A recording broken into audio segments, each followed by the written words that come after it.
Kerala PSC junior അക്കൗണ്ടൻറ്റിൻ്റെ mock test purchase ചെയ്യാൻ play സ്റ്റോറിൽ പോവുക. നമ്മുടെ ആപ്പ് കാണാൻ സാധിക്കും. അതിൽ മോക്ക് ടെസ്റ്റിൻ്റെ മാത്രമായിട്ടുള്ള ബാച്ച് ഉണ്ട്. അതിൽ പോയി കണ്ടൻസിൽ പോയി കഴിഞ്ഞിട്ടുണ്ടെങ്കിൽ നമ്മൾ അപ്ഡേറ്റ് ചെയ്യുന്ന ഓരോ മോക്ക് ടെസ്റ്റും കാണാം. ഇപ്പോൾ 5 എണ്ണം അപ്ഡേറ്റ് ചെയ്തിട്ടുണ്ട്. എങ്ങനെയാണ് മോക്ക് ടെസ്റ്റ് പ്രാക്ടീസ് ചെയ്യുക എന്നുള്ളത് ഞാനിവിടെ കാണിക്കുന്നുണ്ട്. കണ്ടോ, ഫുൾ ഡീറ്റെയിൽസ് ഒരു എക്സാമിൻ്റെ അതുപോലെ തന്നെ നിങ്ങൾക്ക് കാണാൻ സാധിക്കും. ടെസ്റ്റ് അറ്റംപ്റ്റ് ചെയ്യാം, ഓരോ ചോദ്യങ്ങൾക്ക് ആൻസർ കൊടുക്കാം. ഇപ്പോൾ ഞാനൊരു 3-4 ചോദ്യങ്ങളിലൂടെ ആൻസർ ചെയ്യുന്നുണ്ട്. അതിൻ്റെ റിപ്പോർട്ട് വരുന്നതൊക്കെ ഡീറ്റെയിൽഡ് ആയിട്ട് കാണിച്ചു തരാം. സോ നമ്മളിപ്പോൾ ഒരു 4 ചോദ്യങ്ങൾ ആൻസർ ചെയ്തു. അതിന് ശേഷം നമ്മളതിൻ്റെ റിപ്പോർട്ടിലോട്ട് പോവുകയാണെങ്കിൽ സ്കോർ കാണാം, എത്ര അറ്റൻഡ് ചെയ്തു എന്ന് കാണാം, സമ്മറി ഡീറ്റെയിൽഡ് ആയിട്ട് കാണാൻ സാധിക്കും, ഗ്രാഫ് അടക്കം. അതിൻ്റെ സൊല്യൂഷൻ ഓരോന്നിൻ്റെയും സെപ്പറേറ്റ് നിങ്ങൾക്ക് അവൈലബിൾ ആണ്. റോങ് ആൻസർ ആണെങ്കിൽ അതിൻ്റെ സൊല്യൂഷൻ നോക്കിയാൽ കാണാൻ സാധിക്കും. കണ്ടോ, ആദ്യത്തെ ചോദ്യം, രണ്ടാമത്തെ ചോദ്യം, ഓരോന്നിൻ്റെയും ഡീറ്റെയിൽഡ് ആയിട്ടുള്ള എക്സ്പ്ലനേഷൻ. റോങ് ആൻസർ ആണെങ്കിൽ ഇതൊക്കെ അവൈലബിൾ ആണ് കേട്ടോ. സോ എത്രയും പെട്ടെന്ന് തന്നെ നിങ്ങൾ മോക്ക് ടെസ്റ്റ് പർച്ചേസ് ചെയ്ത് കണ്ടോ, അതിൻ്റെ റിപ്പോർട്ട് ഇതൊക്കെ അവൈലബിൾ ആണ്. ഇനി നിങ്ങൾക്ക് ബൂസ്റ്റർ മോക്ക് ടെസ്റ്റ്, ഒറ്റ മോക്ക് ടെസ്റ്റ് മാത്രം മതിയെങ്കിൽ 100 റുപ്പീസിന് അതും അവൈലബിൾ ആണ്. ഇനി അത് മാത്രമല്ല, മോക്ക് ടെസ്റ്റിൻ്റെ കൂടെ 10 മൊഡ്യൂളിൻ്റെ MCQs വേണമെങ്കിൽ അതും അവൈലബിൾ ആണ്. ഓരോ മൊഡ്യൂളിൻ്റെയും PDF MCQ, അതിൻ്റെ MCQ ഡിസ്കഷൻ, ഇതൊക്കെ ഡീറ്റെയിൽഡ് ആയിട്ട് വിത്ത് മോക്ക് ടെസ്റ്റുള്ള ബാച്ചും അവൈലബിൾ ആണ് കേട്ടോ. Once again welcome back to KCS classes. KCS ക്ലാസ്സസിൻ്റെ മറ്റൊരു എപ്പിസോഡിലേക്ക് എല്ലാവർക്കും സ്വാഗതം. This is Kiran CS. Kerala PSC junior accountant category number 363 364 2025. ഈ ഒരു പോസ്റ്റിൻ്റെ എക്സാം ഈ മാസം 25-ാം തീയതി നടക്കാൻ പോവാണ്. 7 ദിവസം മാത്രമാണ് നമ്മുടെ മുമ്പിലുള്ള. സോ നമ്മൾ ഡെയിലി MCQs കണ്ടിന്യൂ ചെയ്യാണ്. നമ്മൾ ഇന്ന് ഫിനാൻഷ്യൽ മാനേജ്മെൻറ്റിനെ റിലേറ്റ് ചെയ്തിട്ടുള്ള ഒരു 5 ചോദ്യങ്ങൾ കൂടിയാണ് ഡിസ്കസ് ചെയ്യാൻ പോകുന്നത്. വീഡിയോയിലോട്ട് പോകണേക്കാൾ മുമ്പ് പറയാനുള്ളത്, നമ്മുടെ സ്ഥാപനം Kerala PSC commerce and management relate ചെയ്തിട്ടുള്ള എല്ലാ പോസ്റ്റുകൾക്കും ഓൺലൈനായിട്ട് കോച്ചിങ് പ്രൊവൈഡ് ചെയ്യുന്ന സ്ഥാപനമാണ്. നമ്മുടെ ആപ്പിലൂടെയാണ് ക്ലാസ്സസ് അവൈലബിൾ ആവുക. Live sessions, recorded sessions, PDF notes, MCQ practices, previous year question paper discussion, mock test, അങ്ങനെ സ്റ്റുഡൻസിന് വേണ്ടിയിട്ടുള്ള എൻറ്റയർ സപ്പോർട്ട് നമ്മൾ പ്രൊവൈഡ് ചെയ്യുന്നുണ്ട് കേട്ടോ. സോ ജൂനിയർ അക്കൗണ്ടൻറ്റിൻ്റെ മോക്ക് ടെസ്റ്റിൻ്റെ ബാച്ച് അവൈലബിൾ ആണ്. 10 മുതൽ 15 മോക്ക് ടെസ്റ്റ് വരെ നിങ്ങൾക്ക് പ്രാക്ടീസ് ചെയ്യാൻ സാധിക്കും. ലിസ്റ്റിലോട്ട് കയറണമെങ്കിൽ ഏറ്റവും ഇമ്പോർട്ടൻ്റ് ആയിട്ടുള്ളത് മോക്ക് ടെസ്റ്റ് പ്രാക്ടീസ് ആണ്. എത്രയും പെട്ടെന്ന് തന്നെ നിങ്ങളത് പ്രാക്ടീസ് ചെയ്യുക നമ്മുടെ ആപ്പിൽ കയറിയിട്ട്. രണ്ടാമത് mock test plus MCQ batch available ആണ്. പിന്നെ ക്രാഷ് ബാച്ചും അവൈലബിൾ ആണ്. സോ ഡിസ്ക്രിപ്ഷൻ ബോക്സിലുള്ള എൻ്റെ വാട്സപ്പ് നമ്പറിൽ കോൺടാക്ട് ചെയ്ത് ഇതൊക്കെ ആക്സസ് ചെയ്യാം കേട്ടോ.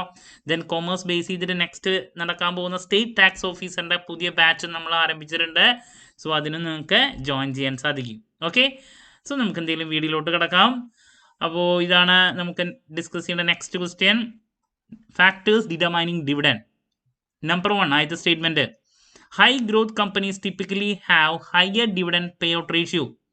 Number 2, restrictive covenants in loan agreements can limit a company's ability to pay dividends.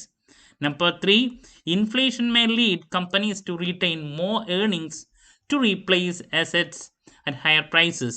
Only 1 and 2, 2 and 3, 1 and 3, all of the above. നോക്കാം നമുക്ക്. So number 1, high growth companies typically have higher dividend payout ratio. തെറ്റല്ലേ? High growth കമ്പനീസിന് കൂടുതൽ fund വേണം അവർക്ക് വളരാൻ വേണ്ടിയിട്ട്. അതുകൊണ്ട് തന്നെ അവർക്ക് കിട്ടുന്ന ഏർണിങ്സ് കൂടുതൽ സ്ഥാപനത്തിൽ തന്നെ അവർ റീറ്റെയിൻ ചെയ്യുക ഫോർ ബെറ്റർ ഗ്രോത്ത്. സോ അവർ ഡിവിഡൻഡ് കൊടുക്കുന്നത് കുറവാണ്. സോ ഹയർ പേഔട്ട് റേഷ്യോ ആണ് ഹൈ ഗ്രോത്ത് കമ്പനീസ് എന്ന് പറയുന്നത്. തെറ്റായിട്ടുള്ള സ്റ്റേറ്റ്മെൻ്റ് ആണ്. ഹൈ ഗ്രോത്ത് കമ്പനീസ് മെജോറിറ്റി 100% തന്നെ അത് റീറ്റെയിൻ ചെയ്യുക, ഡിവിഡൻഡ് കൊടുക്കണ പരിപാടി ഇല്ല. അപ്പോൾ ആദ്യത്തെ സ്റ്റേറ്റ്മെൻറ്റ് തെറ്റാണ്. Number 2, restrictive covenants in loan agreement can limit a company's ability to pay dividends. കറക്റ്റാണ്. എന്ന് വെച്ചിട്ടുണ്ടെങ്കിൽ ഇപ്പോൾ ലോണൊക്കെ എടുത്തിട്ടുണ്ടെങ്കിൽ പലപ്പോഴും അതിൽ ചില റെസ്ട്രിക്റ്റീവ് എഗ്രിമെൻറ്റ്സ് കാണാൻ സാധിക്കും. അത് അവരുടെ താല്പര്യങ്ങൾ രക്ഷിക്കാൻ വേണ്ടിയിട്ടാണ്. ഈ ലോൺ തരുന്നവർക്ക് പ്രോപ്പറായിട്ട് എമൗണ്ട് കിട്ടണമല്ലോ. അപ്പോൾ അവരുടെ താല്പര്യങ്ങൾ അതിന് കൂടുതൽ ഇമ്പോർട്ടൻസ് കൊടുക്കാൻ വേണ്ടിയിട്ട് പല റെസ്ട്രിക്റ്റീവ് എഗ്രിമെൻറ്റ്സ് വെച്ചിട്ടുണ്ടായിരിക്കും. അപ്പോൾ ഓട്ടോമാറ്റിക്കലി അത്രത്തോളം എമൗണ്ട് കഴിഞ്ഞിട്ട് ബാലൻസ് എന്തെങ്കിലും ഉണ്ടെങ്കിൽ ഡിവിഡൻഡ് കൊടുക്കാൻ പറ്റുമല്ലോ. സോ ഇങ്ങനെ വല്ല എഗ്രിമെൻറ്റ്സും ഒക്കെ ഉണ്ടെങ്കിൽ അത് കമ്പനിയുടെ ഡിവിഡൻഡ് പേ ഔട്ടിനെ ബാധിക്കും എന്നാണ് പറയുന്നത്. കറക്റ്റാണ്.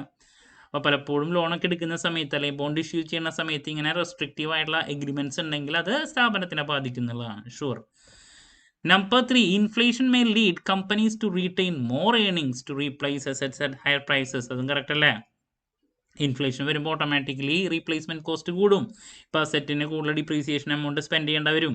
റീപ്ലേസ്മെന്റ് കോസ്റ്റ് കൂടുമ്പോൾ നമ്മൾ കൂടുതൽ എമൗണ്ട് റീറ്റെയിൻ ചെയ്യേണ്ടി വരും. റീപ്ലേസ്മെന്റിന്റെ കാര്യങ്ങൾക്ക് വേണ്ടിയിട്ട് എമൗണ്ട് മാറ്റി വയ്ക്കേണ്ടി വരും.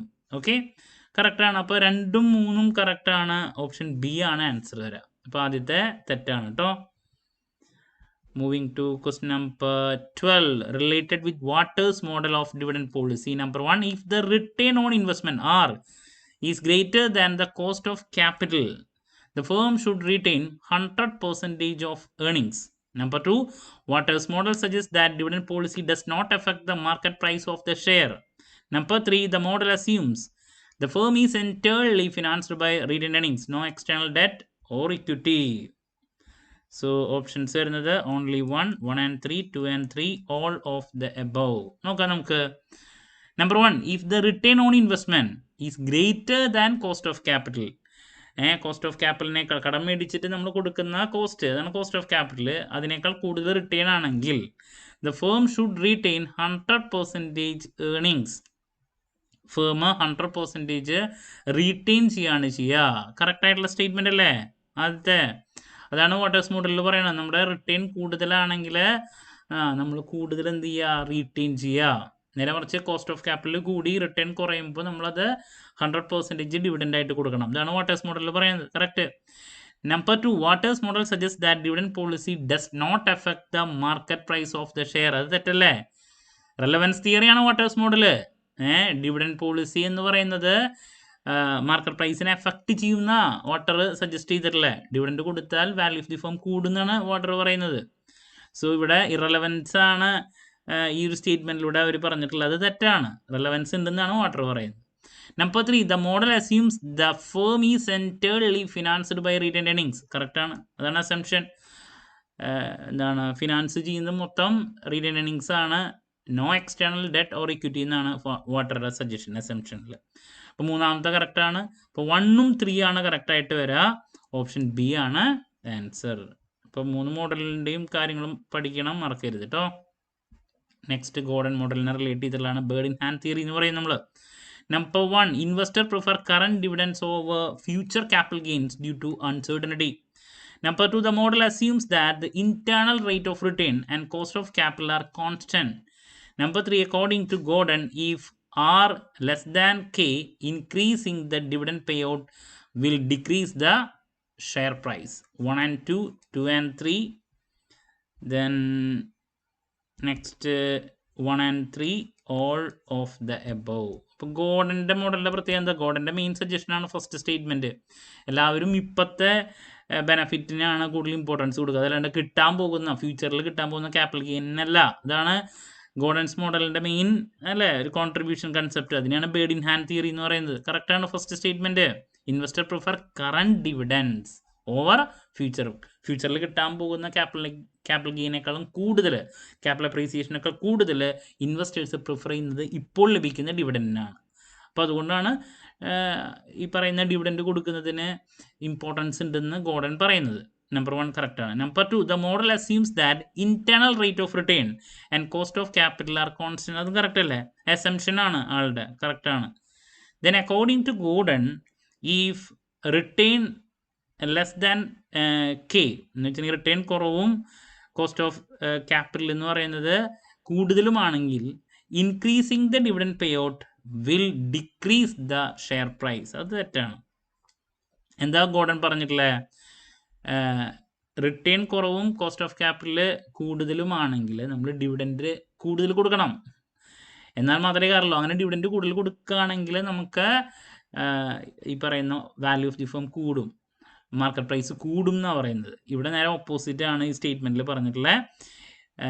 റിട്ടേൺ കുറവും കോസ്റ്റ് ഓഫ് ക്യാപിറ്റൽ കൂടുമ്പോൾ ഡിവിഡൻഡ് കൂടുതൽ കൊടുത്തിട്ടുണ്ടെങ്കിൽ മാർക്കറ്റ് പ്രൈസ് അല്ലെങ്കിൽ ഷെയർ പ്രൈസ് കുറയും എന്നാണ് പറഞ്ഞിരിക്കുന്നത്. അത് തെറ്റായിട്ടുള്ള സ്റ്റേറ്റ്മെൻ്റ് ആണ്. സോ ഗോർഡൻ പറഞ്ഞിട്ടുള്ളത് ഡിവിഡൻഡ് കൊടുത്താൽ വാല്യൂ ഓഫ് ദി ഫേം അല്ലെങ്കിൽ ഷെയർ പ്രൈസ് കൂടുമെന്നാണ്. സോ ഈ ഒരു സ്റ്റേറ്റ്മെൻറ്റ് അതുകൊണ്ട് തന്നെ തെറ്റാണ്. സോ 1ഉം 2 ആണ് കറക്റ്റായിട്ട് വരാം. ഓപ്ഷൻ എ ആണ് answer. Moving to question number 14. അടുത്ത ചോദ്യത്തിലോട്ട് കിടക്കാം. എംഎമ്മിനെ റിലേറ്റ് ചെയ്തിട്ടുള്ള റിലവൻസ് തിയറി ആണല്ലോ. MM argues that the value of the firm is determined by its basic earning power and risk, not how earnings are split. Number 2, the arbitrage process ensures that any increase in value from paying dividends is offset by the need for external financing. Number 3, the theory assumes there are no taxes and no flotation cost. 1 and 2, 2 and 3, 1 and 3, all of the above. MM-നെ പറ്റിയിട്ടാണ്. MM പറഞ്ഞിട്ടുള്ള എന്താണ്? Irrelevance തിയറിയാണ്. ആളുടെ contribution dividend കൊടുത്താലും കൊടുത്തില്ലെങ്കിലും value of the ഫേമിനെ അത് ബാധിക്കില്ല എന്നുള്ളതാണ് ആളുടെ വാദം. അപ്പോൾ ആദ്യത്തെ സ്റ്റേറ്റ്മെന്റ് നോക്കിയേ. MM argues that the value of the firm is determined by its basic earnings, power and risk, not how earnings are split. Correct അല്ലേ? അതാണ് MM ആർഗ്യൂ ചെയ്തിട്ടുള്ളത്. ഏണിങ്സ്, സ്ഥാപനത്തിന്റെ പവർ, അതനുസരിച്ചിട്ടാണ് ഈ വാല്യൂ ഓഫ് ദി ഫേം കൂടുന്നത്. അല്ലാണ്ട് dividend കൊടുക്കുന്നു അല്ലെങ്കിൽ കൊടുക്കണില്ല, അതിന്റെ ബേസിലല്ല. Then the arbitrage process ensures that any increase in the value from paying dividends is offset by the need for external financing. Correct ആണ്. അതാണ് ആർബിട്രേജിൽ പറയുന്നത്. നമ്മൾ ഡിവിഡൻഡ് കൊടുത്ത് അതിലൂടെ വാല്യൂ ഓഫ് ദി ഫേം കൂടി നിൽക്കുക, അത് കുറച്ച് നാളെ ഉണ്ടാവുള്ളൂ. അത് ആ കിട്ടിയ ബെനഫിറ്റ് ഓട്ടോമാറ്റിക്കലി ഓഫ്സെറ്റ് ആയി മാറും. എങ്ങനെ? നമുക്ക് ഫ്യൂച്ചറിൽ വീണ്ടും ഫണ്ട് വേണം.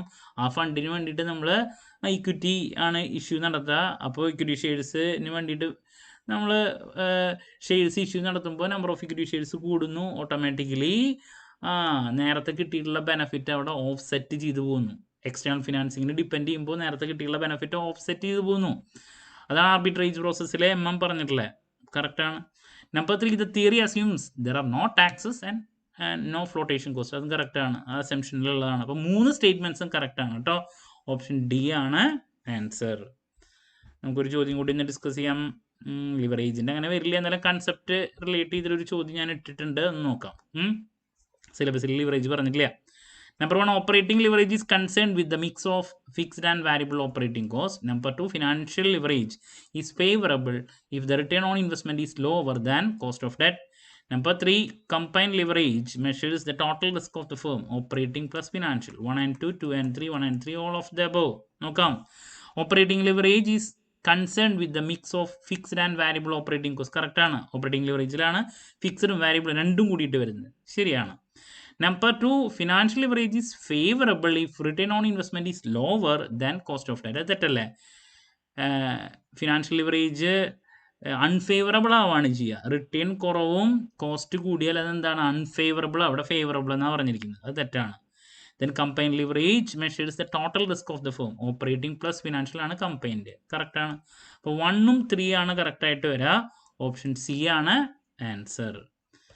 അപ്പോൾ ഇതാണ് നമ്മൾ അഡീഷണൽ ഇന്ന് ഡിസ്കസ് ചെയ്തിട്ടുള്ള 5 ചോദ്യങ്ങൾ. ക്ലാരിറ്റി കിട്ടിയെന്ന് പ്രതീക്ഷിക്കുന്നു. എല്ലാവരും നല്ല രീതിയിൽ മോക്ക് ടെസ്റ്റ് എടുക്കുക, MCQ പ്രാക്ടീസ് ചെയ്യുക, കൺസെപ്ച്വൽ ക്ലാരിറ്റിയിലോട്ട് വരാം, കോൺഫിഡൻസ് ബിൽഡ് ചെയ്യുക. നല്ല രീതിയിൽ പഠിക്കാൻ വേണ്ടിയിട്ട് മാത്രം സമയം ഇനി മാറ്റി വയ്ക്കുക. എന്ത് ഡൗട്ട് ഉണ്ടെങ്കിലും കമൻറ്റ് ചെയ്യുക. അതിനുള്ള മറുപടി ഞാൻ വീഡിയോസിലൂടെ നൽകുന്നതായിരിക്കും. സോ എത്രയും പെട്ടെന്ന് തന്നെ ഡിസ്ക്രിപ്ഷൻ ബോക്സിലുള്ള എൻ്റെ വാട്സപ്പ് നമ്പറിൽ കോൺടാക്ട് ചെയ്ത് എല്ലാവരും മോക്ക് ടെസ്റ്റ് പ്രാക്ടീസ് ചെയ്ത് തുടങ്ങാം കേട്ടോ. ഓക്കെ, മറ്റൊരു വീഡിയോയുമായി വീണ്ടും കാണാമെന്നുള്ള പ്രതീക്ഷയോടെ നിർത്തുന്നു. This is Kiran CS signing off. Have a nice day. Thank U.